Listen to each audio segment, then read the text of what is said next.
Hello everyone, welcome back to the Cinema in Space. It's me again, how y'all doing?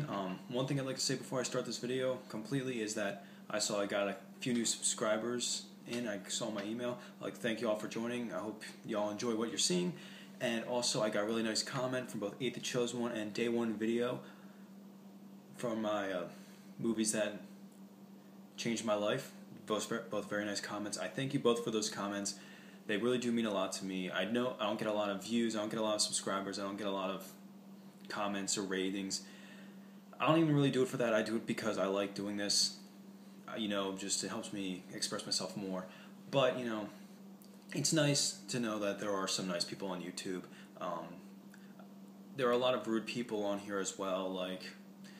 I think this is the only time I ever got really mad on YouTube, in recent time. I mean, everyone knows when I first started I was kind of an angrier person, but I kind of calmed down. But one night I was watching the Pacific Rim trailer, and everyone knows how much I love Pacific. I'm looking forward to Pacific Rim, and I posted something that one of the robots uses a boat as like a sword or whatever, and someone had to correct me and say it's an oil tanker, and I got really mad, to the point where I replied and I was swearing a lot, and that's not okay either. But, it's kind of like one of those things where people just feel like they have to have a snobby attitude because it's the internet. So it's nice to know that there are still a few nice people around here on YouTube. And once again, 8 The Chosen One, Day One Video, and to my 3 new subscribers, I'm pretty sure it's 3, I welcome you all, and I hope you enjoy the videos that I put. One thing I can recommend is to not really watch my older videos because I was young at the time. I'm much older now, and I've matured, and as you can tell, I'm now more fluent with my reviews, even though I don't have the camera I would like to be using, because with that older camera I could, edit more. I could, I would be able to, do vlogs, stuff like that, where, I would, do one thing somewhere and then do it somewhere else and then do it somewhere else, but that camera for some reason just isn't working anymore, and I could never find another camera like it, because those used to be formatable on my Windows Movie Maker. It's not anymore though, which is very disappointing. And right now I'm recording from my iPhone, and I can't obviously use that with Windows Movie Maker, and I don't have $600 to put down on Vegas. And another benefit to that camera is that when I would put it on to Windows Movie Maker and then save it, it would then make the upload times be only a half hour long for a video that could have been 20 minutes long. That was one great benefit to that camera. Again, I'm sorry to right now, I'm sorry that I've ragged on so much, but that's just something I really need to get off my chest for a little bit. And that's actually kind of the reason why, if you look back at my videos, you see there's a large gap where I didn't do any reviews, and that's because the cameras were busted. And I kind of laid off of YouTube for a while. I was kind of only watching, I would always watch, the people I would always follow, Ryan 1988, 8 The Chosen One, Cool Duder, What Movie One. I would never really comment, but it wasn't until, sometime last year where I just started posting more often. Anyways, sorry about that. Let's get to the review.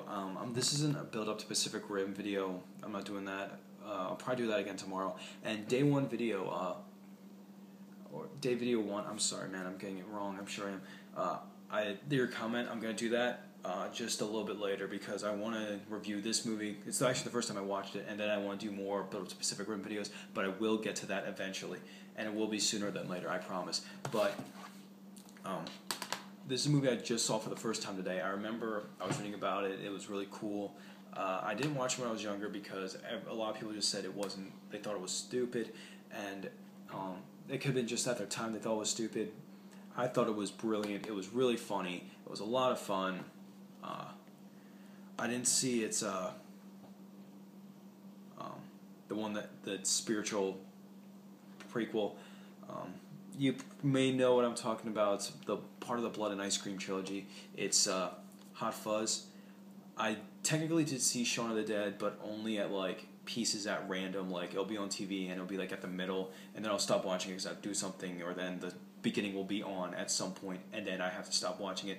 And then the ending, I've seen the ending about probably more times than anyone has actually watched the movie in full, because they show that movie on TV all the time. I just never have the full time to watch it. But that's not about Shaun of the Dead. It's about Hot Fuzz. Hot Fuzz is brilliant.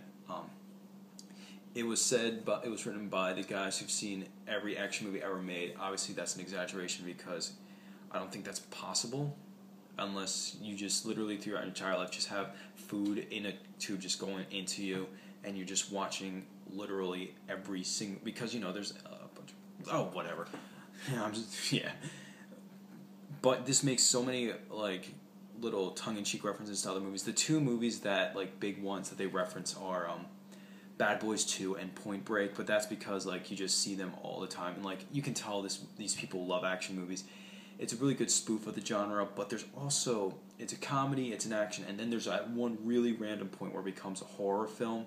I'm not going to ruin what happens, but when you see it, you'll know exactly what I mean by that. This is the Blu-ray of it, as you can tell, obviously, the Blu-ray container. Blu-ray DVD digital copy. I think they're re-releasing it. Like, I got this off of Amazon for only $8. The only problem is that the digital copy, it's expired in December, so that's useless. But I don't have enough memory on my computer anyway to fit it, so it doesn't really affect me now, does it? No. But Simon Pegg and Nick Frost are probably the closest thing we're going to get to a modern Abbott and Costello. And Abbott and Costello are my two favorite comedians of all time. And like they even kind of resemble them. Like, Simon Pegg, he's the straight, skinny, tall man, and Nick Frost, he's the fat, doofy, lovable guy. I just hope their career doesn't end as poorly as Abbott and Costello was. I'm not sure if their career ended poorly, but from what I understand, it did. Sunglasses. These are girl sunglasses, I think, and they're hurting my eyes, but I'm going to wear them out throughout the rest of this video now. I want y'all to know that, because, in Hot Fuzz, in the action movies, you got to have the sunglasses if you're a hard cop. So the plot of the movie is Simon Pegg, he's the best cop he is in his town, and the other cops get jealous, so they send him to this small town, and things just start happening, and he's the only one who knows, who's just like, stuff like this doesn't just happen.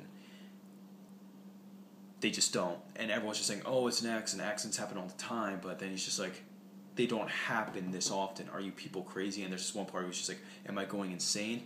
And there's a pretty good twist. I mean, pretty good, but if you've seen action movies, if you've seen any movie with a twist, you can probably see the twist coming a mile away. And then, of course, Nick Frost, he's like, the doofy guy. He doesn't really believe anything he's saying until, like at certain points he does, and then like there's points where he doesn't, but he's like always looking up to him. It's a really good movie, and there's pretty good gore effects in this. Some of it looked like it may have, like, it looked practical, but it can also look like it could have been CG. There had to be moments where it was CG. Like, there's some things that you just can't do with stuff like just practically. I mean, you can do most things practically, but just some of it looked like it may have been CG. Not as probably the worst CG blood I've ever seen in a movie is from Blood the Last Vampire, the live action version of it. If you've seen that, that has the worst CG blood I've ever seen, and it was worse than anything the Asylum put out. And Asylum does pretty, like, sometimes the Asylum has really good blood, but Blood the Last Vampire, that had really, really crappy blood. Like, it's blood that kind of just like came out, it never landed anywhere, it was just kind of there, just for the sake of having bloodshed. If you're going to make an action movie with and you want to have blood in it, at least put some effort into it. That movie clearly didn't. This one did. The blood effects in this are really good. There's even this one part in the movie where I was like, oh, no, I can't believe that just, oh, good gracious. It still makes me uncomfortable now that I'm thinking about it. Yeah, like, there's a lot of the good blood. It's not like a splatter flick or anything like that. It has good gore effects in it, but it's not a total splatter flick. It's not, like, I can't tell you whether or not it's as gory as Shaun of the Dead. I know Shaun of the Dead did have a lot of gore, because that one was parodying, horror films. This one's parodying action films, and then their next film is parodying alien invasion film, The World's End, which I'm pretty sure may confuse some people because there's also This Is the End that's coming out. I don't know what This Is the End, that one has more of a, kind of, you don't really understand the plot. Like, they haven't really given much of the plot out, like, why is the world ending? But in the world's end, it's an alien invasion and like, and robots and stuff like that. But back to this, I get off track a lot with this movie because it kind of ties in with a lot of stuff. And one thing that is that it's really funny. Like, and the character, like, these two guys, they're likable. And like, there are moments where it falls into, like, the trappings of, like, a normal comedy, where at one point they actually don't like each other. Like, they don't dislike each other, but it's just like, there's that whole thing where they get in an argument and then it's just like, oh, we're sad. But it wraps up in like 2 minutes, so that wasn't bad.